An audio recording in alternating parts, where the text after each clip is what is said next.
बिस्मिल्लाहिर्रहमानिर्रहीम। अल्लाहुम्मा सल्लि अला मुहम्मदिन व अला आलि मुहम्मदिन कमा सल्लैता अला इब्राहीम व अला आलि इब्राहीम इन्नका हमीदुम मजीद। अल्लाहुम्मा बारिक अला मुहम्मदिन व अला आलि मुहम्मदिन कमा बारकता अला इब्राहीम व अला आलि इब्राहीम इन्नका हमीदुम मजीद। स्टूडेंट्स अस्सलामु अलैकुम। आज 10 दिसंबर 2019 है और आज जो टेस्ट मुनक्किद हुआ है 10 दिसंबर 2019 को, उसी टेस्ट के सवालात और जवाबात के साथ ये वीडियो बनाई जा रही है। इस लेक्चर को वो तमाम स्टूडेंट्स भी देखें जिनका टेस्ट अभी नेक्स्ट होना है। ख़ास तौर पे LCC वाली जो गर्ल्स हैं, स्टूडेंट्स हैं, उनको भी चाहिए कि इस लेक्चर को सुनें और इनिशियल टेस्ट में कामयाबी हासिल करें। जी चलते हैं क्वेश्चंस आंसर की जानिब। जी स्टूडेंट, फर्स्ट क्वेश्चन है जो आप सामने देख रहे हैं स्क्रीन पे। जी, sir Syed Ahmad Khan was retired as जज in which year. Sir Syed Ahmad Khan किस सन में एज जज रिटायर हुए थे?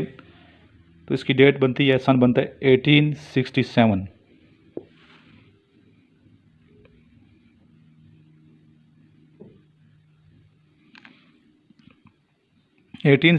वो डेट है, वो सन है जब वो एज ए जज मुंतखब हुए थे। ठीक है, 1867 को जज मुंतखब हुए थे और आप रिटायर हुए हैं 1876 को। तो इस अरसे में आपने खिदमत अंजाम दी हैं एज ए जज की। 1876 इसकी डेट बनती है जब वो रिटायर हुए थे। Next question is Sindh was separated from Bombay in which year? The answer is 1936। Next question is Kashmir sold to Gulab Singh in which year? जी, कश्मीर गुलाब सिंह को किस ईयर में फ़रोख्त किया गया था? आंसर है मार्च 1846, 1876 में। ईयर पूछा गया है तो आप 1876 मार्च का बनता है। और British government sold Kashmir for a sum of 7.5 million Nanakshahi rupees to Gulab Singh, right. Next question पूछा गया है general elections 2013 were held on. Date पूछी गई है कि स्पेसिफिक कौन सी डेट थी 2013 के इलेक्शन हुए थे। तो स्पेसिफिक जो मखसूस डेट थी एग्जैक्ट वो है 11 मई, 11 मई। इंपॉर्टेंट क्वेश्चन आ गया है the seize fire between Pakistan and India was signed on. Seize fire यानी कि फायर बंदी, ठीक है, कि दोनों जो ममालिक के आपस में फायर बंद कर देंगे। तो ये एग्रीमेंट था, ये कब साइन हुआ? ये साइन हुआ था, इसकी एग्जैक्ट डेट है 27 जुलाई 1949। इसको याद रखिएगा, 27 जुलाई 1949। First Urdu translation of Holi Quran was done by, यानी कि कुरान मजीद फुरकान हमीद का तर्जुमा पहली दफ़ा किस शख्सियत ने किया? Answer is Shah Abdul Qadir. Shah Abdul Qadir son of Shah Abdul Aziz Dehlavi रहमतुल्लाह अलैह, इनके बेटे थे। शाह अब्दुल कादिर ने किया था फर्स्ट टाइम उर्दू का, कुरान मजीद का उर्दू में तर्जुमा। ये याद रखिएगा, ये क्वेश्चन पूछा गया।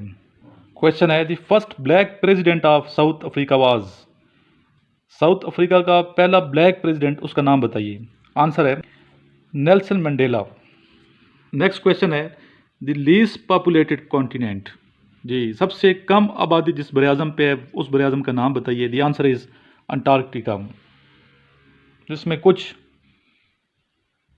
हज़ार लोग यहाँ पे बसते हैं अंटार्कटिका में, ठीक है जी। बड़ा इंटरेस्टिंग क्वेश्चन है ये। Tallest trees in the world, सबसे तवील कामत दरख्त दुनिया के कहाँ पे हैं और उनका नाम बताइए। जी, ये कैलिफोर्निया में है और इनका नाम है रेडवुड्स। रेडवुड्स कैलिफोर्निया में पाए जाते हैं ये दरख्त। और आम तौर पे इनकी जो लंबाई है या ऊंचाई है ज़मीन से, वो है 300 फीट या 91 मीटर। 300 फीट, ये 300 फीट की बुलंदी पे हैं। इतने तवील कामत ये दरख्त हैं। तो अल्लाह की ये शान है कि इतने तवील दरख्त ये कैलिफोर्निया में अल्लाह ने पैदा फरमाए हैं और इनका नाम है redwoods. Country who spends largest on defence, वो कौन सा मुल्क है जिसने डिफेंस पे सबसे ज़्यादा खर्चा किया है? वो है अमेरिका, USA। सबसे बड़ी जो फ़ौज है वो चाइना की है, यानी कि मेंबर्स अगर देखे जाएँ फ़ौज के तादाद के लिहाज से चाइना की फ़ौज सबसे ज़्यादा है दुनिया की, लेकिन ख़र्चा जो किया है डिफेंस पे सबसे ज़्यादा अब तक वो USA ने किया है, अमेरिका ने। Next question, river that carries maximum level of water is, जिसमें सबसे ज़्यादा पानी है उस दरिया का नाम बताएं। दुनिया का कौन सा ऐसा दरिया है जिसमें सबसे ज़्यादा पानी है? उस दरिया का नाम है, उस रिवर का नाम है अमेज़न। अमेज़न।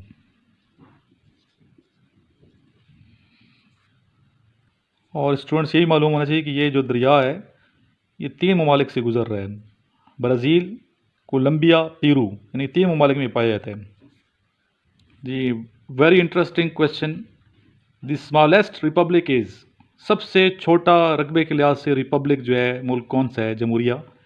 पहले था सान मरीनो, अभी जो है दावा है नाहिरो का, नहूरो तलफ़ुज़ भी है, नहीरू भी है, मुख्तलिफ तलफ़ुज़ हैं इसके। तो बाहर लिखिए आप NAURU, नहूरू पढ़ते हैं अंग्रेज़, नहूरू, तो उन्हीं की तलफ़ुज़ में पढ़ते हैं नहूरू, ठीक है। और ये ऑस्ट्रेलिया में है नहूरू, और बहुत छोटा है रकबे के लिहाज से, 21 स्क्वायर किलोमीटर सिर्फ, ये 21 स्क्वायर किलोमीटर इसका रकबा है नहूरू। तो स्टूडेंट ये एक वो क्वेश्चन जो थे जो ज़रूरी क्वेश्चन थे, मैंने समझा कि आपको पढ़ा दिए जाएँ। इसके अलावा बाकी जो क्वेश्चंस आए हैं मेरे पास वो बार बार रिपीटेड हैं, बार बार आ रहे थे, तो मैंने ज़रूरी नहीं समझा कि इस लेक्चर में वो क्वेश्चंस आपको दोबारा से मैं लिखवाऊँ। तो प्रीवियस तमाम मेरे लेक्चर्स आपको चाहिए कि सुन लें, इंशाल्लाह आप इस्तेफ़ादा करेंगे। और अल्हम्दुलिल्लाह मेरे लेक्चर से हज़ारों स्टूडेंट्स कामयाबी हासिल कर चुके हैं। एक तो आप ये लेक्चर सुना करें, प्लस आप मेरे नोट्स ज़रूर मंगवा लें, जिसने अभी तक नहीं मंगवाए। डेली बेस पे काफ़ी नोट्स स्टूडेंट ले रहे हैं, ठीक है। नोट्स 2 तरह के हैं, एक इनिशियल के हैं और दूसरे ISSB के हैं। तो मेरा मशवरा ये है कि आप दोनों इकट्ठे मंगवा लें, ISSB के साथ इनिशियल और इनिशियल के साथ ISSB, क्योंकि जब आप इनिशियल टेस्ट क्लियर करते हैं तो फिर आपके पास इतने दिन नहीं होते कि आप ISSB की तैयारी कर पाएँ, तो इसलिए कंबाइन आप मंगवा लिया करें। मेरा टाइम भी बच जाता है और आपका टाइम भी बचेगा और आपकी तैयारी भी सही अच्छे तरीके से हो पाएगी। तो नोट्स मंगवाने के लिए मेरा नंबर आपके पास यकीनन होगा, अगर किसी स्टूडेंट के पास नहीं है तो नंबर लिख ले, 03239161 इस पे आप मुझे कॉल करें। अगर नंबर बन जाए तो मैसेज छोड़ दें, आपको रिप्लाई किया जाएगा। इसके अलावा स्टूडेंट्स जो फीमेल स्टूडेंट्स हैं उनके लिए खुशखबरी कल मैंने सुनाई थी कि LCC यानी कि लेडी कैडेट कोर्स स्टार्ट हो चुका है। 9 दिसंबर से इसकी रजिस्ट्रेशन स्टार्ट है, ज़रूर अप्लाई कीजिए आप, बहुत अच्छी अपॉर्चुनिटी है, इस मौके को ज़ाया मत करें। और आपके लिए भी ये जो मेरी बुक है बहुत फ़ायदा देगी, तो इसको मंगवा लें जल्द अज जल्द, और साथ नोट्स भी आप मंगवा लें। दूसरी बात ये स्टूडेंट्स के मेरे बहुत से व्हाट्सएप ग्रुप्स हैं जिसमें डिस्कशंस के टॉपिक्स डेली बेस पे मैं देता हूँ, स्टूडेंट्स वीडियो बना के मुझे सेंड करते रहते हैं। और ये नीचे मेरा व्हाट्सएप नंबर लिखा हुआ है, ये नोट कर लें, 0344596950। इस पे आप एक व्हाट्सएप करें, मुझे अपना नाम और शहर का नाम बताइए और रिक्वेस्ट करें कि हमें अपने ग्रुप में आप ऐड कर दें, तो इंशाअल्लाह आपकी रिक्वेस्ट पे अमल दरामद फौरी तौर पे कर दिया जाएगा। एक बात यहाँ मैं ज़रूरी समझ रहा हूँ आपको बताना कि व्हाट्सएप ग्रुप में मैंने प्राइवेसी लगाई हुई है, जितने मेरे ग्रुप्स हैं उन पर प्राइवेसी है, मेरे अलावा कोई भी वहाँ लिंक सेंड नहीं कर सकता, कोई मैसेज नहीं कर सकता। उसकी वजह यह है कि फिर बहुत ज़्यादा लोग डिस्टर्ब करते हैं, इररेलेवेंट मैसेजेस आते हैं, मैं भी डिस्टर्ब होऊंगा, आप भी डिस्टर्ब होंगे, और गैर ज़रूरी और गलत चीज़ें जब आप स्टडी करेंगे तो वो आपके लिए बेहतर नहीं है। इसलिए मैंने उस पर प्राइवेसी लगाई है। और जो मैसेजेस मेरे जाते हैं, डेली मेरे 5-6 मैसेजेस जाते हैं, तो उनको आप ज़रूर पढ़ा करें और आगे फॉरवर्ड भी किया करें। जितने आपके आगे ग्रुप्स हैं उनमें ज़रूर फॉरवर्ड करें ताकि सारे लोगों का फ़ायदा हो। अच्छाई सोचनी है आपने, भलाई सोचनी है लोगों की, इंशाअल्लाह ताला आपके साथ भी अच्छाई और भलाई का मामला अल्लाह ताला फरमाएंगे। तो इसमें जो टॉपिक दिया जाता है डिस्कशन का, उसका तरीक़ार ये है कि रात को मैं डिस्कशन का टॉपिक देता हूँ, अगले रोज़ किसी भी टाइम, चाहे आप सुबह के टाइम, चाहे दोपहर के टाइम या दोपहर के टाइम या मगरिब से पहले, ठीक है, मगरिब से पहले ये कोशिश किया करें कि सेंड कर दें अपनी वीडियो बना के, जिसमें आपकी क्वालिटी या वॉइस और आपकी पिक्चर की जो क्वालिटी है आउटस्टैंडिंग होनी चाहिए। तो 2 से 3 मिनट की वीडियो बना के स्टूडेंट मुझे सेंड करते हैं, और जो अच्छी वीडियो होती है वो मैं अपलोड करता हूँ। हर वीडियो को अपलोड नहीं किया जाता, जो अच्छी और टू द पॉइंट जिससे लोगों का फ़ायदा होता है वही वीडियो अपलोड की जाती है, मेरे कमेंट्स उस वीडियो पे आ जाते हैं। तो ये जो वीडियो आपको डेली बेस पे मिलती है ये वीडियो ऐसे अपलोड की जाती है, डेली टॉपिक मैं देता हूँ ग्रुप्स में, फिर स्टूडेंट वीडियो बनाते हैं, वीडियो बना के मुझे सेंड करते हैं, फिर उस वीडियो को देखता हूँ मैं, और अच्छी जो वीडियो है, सिलेक्टेड जो वीडियो होती है, मैं समझता हूँ ये आगे दुनिया में सेंड करनी चाहिए, आप तक पहुँचानी चाहिए, तो वो मैं अपलोड करता हूँ अपने यूट्यूब चैनल पर, जिसका नाम है IASSB with sir Imran. Discussion और लेक्चरेट बहुत अहमियत के अमल हैं, और ये IASSB का पोर्शन है।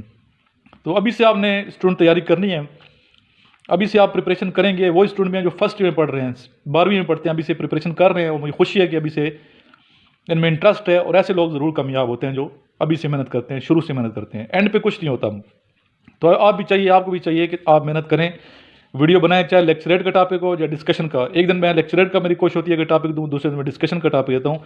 डिस्कशन और लेक्चरेट में बेसिकली फ़र्क ये है कि लेक्चरेट में जिस तरह स्पीच की जाती है, डिक्लेमेशन होता है, उसमें अगेंस्ट नहीं होता, ठीक है। आपने जो टॉपिक दिया था उसके हक में ही बात करनी होती है, मुखालफत में बात नहीं की जाती। इसी तरह जो डिस्कशन होती है उसमें डिबेट की तरह का टॉपिक दिया जाता है, फॉर और अगेंस्ट, आप मुखालफत कर सकते हैं, तो आप कोई एक राय दे सकते हैं, और कोशिश करें अपना पॉइंट ऑफ व्यू ज़रूर दिया करें, एक राय ज़रूर दिया करें, डिप्लोमेसी इख्तियार नहीं करनी, दोनों तरफ मत जाया करें, ठीक है। तो वो फिर आपके लिए अच्छा नहीं साबित होता कि आप दोनों तरफ जाएं, न्यूट्रल नहीं रहना, यहाँ पे कोई ना कोई अपना पॉइंट ऑफ व्यू देना। इस तरह जो वैट का टेस्ट होता है, वैट stands for WAT, world association test, तो इसमें कुछ स्टूडेंट्स फैक्ट बयान करते हैं, जिस तरह पाकिस्तान है, पाकिस्तान इज अ कंट्री, तो ये तो फैक्ट है। तो इसमें आपको चाहिए फैक्ट की बजाय आप अपना पॉइंट ऑफ व्यू दें, जिससे आपकी सोच की अक्कासी होती हो और लीडरशिप क्वालिटी झलकती हुई महसूस होती हो कि आप एक अच्छे लीडर हैं और आपके अंदर तख्लीकी सलाहियतें हैं और आप मुल्क के लिए बहुत कुछ करना चाहते हैं। तो इस तरह आपने वैट टेस्ट को करना है। उम्मीद है आप मेरी बात समझ गए होंगे। तो बेटा स्टूडेंट्स, इसमें आपने लेक्चरेट में और डिस्कशन में ज़रूर पार्टिसिपेट करना है, ताकि आपके अंदर कॉन्फिडेंस पैदा हो, और कॉन्फिडेंस की टू सक्सेस है। ज़रूर आप कामयाब होंगे अगर आपके अंदर खुद एतमादी की सलाहियत मौजूद है। अक्सर स्टूडेंट्स कहते हैं सर आप मोटिवेशनल स्पीच बहुत अच्छी करते हैं, तो डेली आप मोटिवेशनल स्पीच थोड़ी सी किया करें। तो ठीक है, इंशाल्लाह ताला आपकी इस बात को मानते हुए डेली में मोटिवेशन कुछ ना कुछ आपको गाइड करता रहूँगा, स्पीच करता रहूँगा। तो आज जिस टॉपिक में मैंने आपको मोटिवेशनल स्पीच समझ लें या बात करनी है, वो ये है कि रिस्पेक्ट यूर सेल्फ। तो ये टॉपिक है आज, इस पर मैं कुछ बोलना चाहूँगा। मैं आज आपके ज़ाहिर से बात नहीं करना चाहूँगा, बल्कि मैं आपके अंदर के इंसान से बात करना चाहूँगा। वो मासूम इंसान जो बचपन की ग्रूमिंग से, ब्रिंगिंग से डर गया, जिसकी सही तरीके से तरबियत नहीं की गई और वो डर गया। और जो लोग अपने आप को कबूल करते हैं, वो ख्वाब भी बड़े देखते हैं और उन ख्वाबों को पूरा करने के लिए कोशिश भी बहुत ज़्यादा करते हैं, इक़दामात भी बहुत ज़्यादा करते हैं, मेहनत भी बहुत ज़्यादा करते हैं। और ऐसे लोग अपने मकसद के हुसूल के लिए अपना सब कुछ कुर्बान कर देते हैं। अफसोस ये है, अलमिया ये हमारी सोसाइटी का, कि यहाँ पे आज़ाद सोच के साथ बच्चा पाला ही नहीं जाता जब तक वो अपनी रूहानियत की सोच के साथ अपने आप को पहचान नहीं लेता कि अल्लाह रब्बुल इज़्ज़त ने मुझे क्यों पैदा किया है और मैं बनाया क्यों गया हूँ अल्लाह ताला की तरफ से। और जो आदमी अपने आप को जानता नहीं है ना, वो कभी भी यूनिक मार्केटिंग नहीं कर सकता। तो इसके लिए चाहिए कि आप अपने आप से बोलें, अपने आप से गुफ्तगू करें कि आप हैं कौन। इस दुनिया में जो बड़े बड़े लोग गुजरे, उनकी सबसे जो पहली बात होती थी वो अपने आप से होती थी। इंसान ज़िंदगी में जब भी कोई कदम उठाता है, किसी भी फील्ड का हो, जो सबसे पहली चीज़ आपको रोकती है वो आपका अपना आप होता है। और अल्लाह ताला सूरह यूसुफ में फरमाते हैं, जिसका तर्जमा ये है कि तेरा अपना आप कभी भी तुझसे अच्छी बात नहीं कर सकता, और अच्छा आइडिया आता ही सदियों की पॉजिटिव थिंकिंग के बाद है। मगर अफसोस जहाँ हर जगह बुग़्ज़, हसद, नफ़रत, अनापरस्ती हो कि उसने ये कर दिया, उसने मेरे साथ ज़्यादती कर दी, उसने मुझे नुकसान दिया। नो, लीडर कभी ऐसा नहीं सोचता। आपने अपनी इज़्ज़त खुद करनी है, सेल्फ रिकॉग्नाइज, खुद ही जिसे कहते हैं, अपने आप को खुद पहचानना है कि मैं कौन हूँ, मैं इस दुनिया में क्यों आया हूँ, मेरी तख्लीक का मकसद क्या है। और आप लूज़र नहीं हैं, आप कभी नहीं हारे।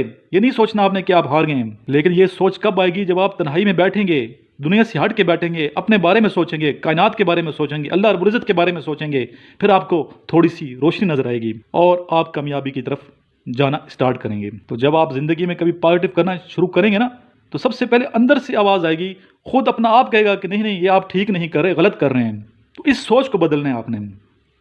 और अक्सर लोग, बहुत से लोग इसलिए सुपर ह्यूमन बीइंग नहीं बन सके क्योंकि वो अपने आप से झूठ बोलते हैं। और आप बन जाएंगे, शायद बन जाएंगे, अगर अपने आप से झूठ बोलना छोड़ दें। और जो कामयाब नहीं होते उनका अपना आप भी उनसे झूठ बोलता चला आया है। तो कभी दूसरे से भी झूठ ना बोलें और अपने आप से भी झूठ ना बोलें। ये हुस्न, ये कमाल, ये जमाल एक दिन खत्म हो जाएगा, ये आपको छोड़ के चला जाएगा। और आप देखें स्टूडेंट्स, साल फौरन गुजरते चले जाते हैं, पता भी नहीं चलता, और इंसान अपनी आखिरी उम्र में अपनी यादें लेके चलता है, अपनी यादों के साथ जीता है और ये सोचता है कि मैंने अपनी ज़िंदगी में कितने ख्वाब पूरे किए। लेकिन ये तमाम ख्वाब पूरे उस वक्त तक नहीं हो सकते जब तक आप अपने आप को डिस्कवर नहीं करेंगे, जब तक आप अपनी लिमिट को डिस्कवर नहीं करेंगे, जब तक आप अपनी रिस्पेक्ट खुद नहीं करेंगे, आप अपनी स्ट्रेंथ को डिस्कवर नहीं करेंगे, आप अपनी वीकनेसेस को डिस्कवर नहीं करेंगे। तो कैसे आप अपने अंदर ईफल टावर बना पाएंगे? अगर आप चाहते हैं कि खूबसूरत लाइफ के साथ जीना है, सुकून के साथ ज़िंदगी गुजारनी है, तो अपनी रिस्पेक्ट करें, अपने आप को पहचानें।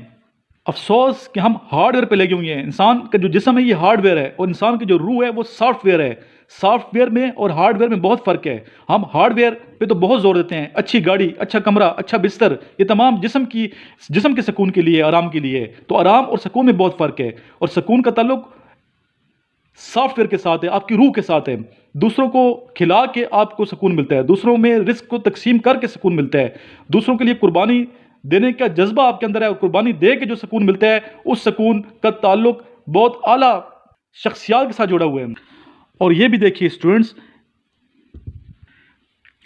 ये भी देखना है कि अपने आप को बनाने के अंदर, अपने दिल और दिमाग को समझने समझाने के अंदर अल्लाह को कितना साथ लेके चले हैं आप। अल्लाह पे तवक्कल करने से पहले यह सोचना चाहिए कि आप हैं कौन, आपका वजूद क्यों इस दुनिया में है और आपका क्या मकाम है। एक शेर यहाँ पे याद आ गया कि तवक्कल का ये मतलब है कि खंजर तेज़ रख अपना, तवक्कल का ये मतलब है कि खंजर तेज़ रख अपना, नतीजा इसकी तेज़ी का मुकद्दर के हवाले कर। अल्लाह पे तवक्कल करने से पहले बात वही है कि you need to understand yourself. Prophet सल्लल्लाहु अलैहि वसल्लम सेज कि ये जो दिल है ना, दिल ये एक बार ख़राब हो जाए तो पूरे जिस्म को ख़राब कर देता है। And if the heart is right, अगर दिल ठीक हो तो इंसान का जिस्म भी ठीक कर देता है। And the heart is the thinking box, यहाँ से आदमी सोचता है। इसी में इंसान के जज्बात हैं, गुस्सा है, गज़ब है, इश्क है, मोहब्बत है, उम्मीद है। इसी में इंसान का गम है, इसी में इंसान की खुशी है। It's all about the heart. Now the thing is, अक्सर लोग जो अपनी लाइफ के लिए जो कैरियर डिसाइड करते हैं ना, वो एक सच्चे, नेचुरल, ईमानदार, रिफ्लेक्टिंग दिल से निकला हुआ कैरियर नहीं होता। इसलिए आप देखें दुनिया में लोगों, वो काम तो कर रहे हैं, जॉब्स तो कर रहे हैं, लेकिन दे लैक द पैशन, मुकम्मल पैशन के साथ नहीं करते, जज्बे के साथ नहीं करते, दिल से नहीं करते। अक्सर लोग हैं ना जो वो अपने काम से इश्क नहीं करते, जुनून की हद तक पैशन और मोहब्बत नहीं होती। क्यों? Because they are doctor, because लोग चाहते थे कि वो डॉक्टर बन जाए। दे आर प्रोफेसर, लोग चाहते थे कि प्रोफेसर बन जाए। दिल ही नहीं था, दिल से मैंने ज्वाइन ही नहीं किया। इसलिए मैं ये कहता हूँ कि जो आगे आपने सोचा है इसकी कामयाबी का दारोमदार आपके दिल पर है। और ये तब तक नहीं हो सकता जब तक हम अपने दिल और दिमाग पर बहुत ज़्यादा मेहनत ना करें, जब तक हम अपने आप में डेप नहीं लेंगे, ठीक, अपने अंदर डूबेंगे नहीं। अपने मन में डूब कर पा जा सुराग ज़िंदगी। तू अगर मेरा नहीं बनता ना बन, अपना तो बन। ये सोचे कि मैं कौन हूँ, ठीक है। गुस्सा, नफरत, जेलसी, ये तो एक कमज़ोर आदमी की निशानी है। अगर आपके पास कोई चीज़ है तो अल्लाह ने दी है आपको, और एक्सेप्ट करें अगले को, ठीक। अल्लाह ने अगर उसको नवाजा है, दिया है, तो उसको एक्सेप्ट करें, उसकी रिस्पेक्ट करें, उसकी खुशी से खुश हों। इन सारी चीज़ों के बाद एक खूबसूरत, एक हसीन, एक अच्छी और प्यारी मखलूक बनती है और उसका नाम है इंसान, जो दुनिया की हर चीज़ को अचीव कर सकते हैं।